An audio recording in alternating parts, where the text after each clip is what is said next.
Good morning. তো আজকে ছিল সানডে।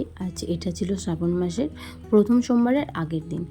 তো তাড়াতাড়ি ঘুম থেকে উঠে আগে বেডটা ক্লিন করে নিয়েছিলাম, তারপরেই ব্রাশ করতে চলে এসেছিলাম। এখানে ব্রাশ করতে করতে মায়ের সাথে একটু গল্প করছিলাম, তারপরে ফেস ওয়াশ অ্যাপ্লাই করে নিচ্ছিলাম।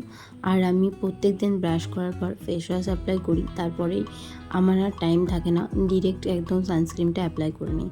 যেহেতু আমাদের হোম ডেলিভারির বিজনেস, আর সেটাতে আমি সমস্ত কিছুটা ম্যানেজ করি, তো সানস্ক্রিনটা আমাকে ইউজ করতেই হয়, কারণ রান্না থেকে ডেলিভারি পর্যন্ত সবটাই আমি একা করি। তো আগের দিন রাতে চিয়া সিডটা ভিজিয়ে রেখেছিলাম, উষ্ণ গরম জল করে সেটা খেয়ে নিলাম।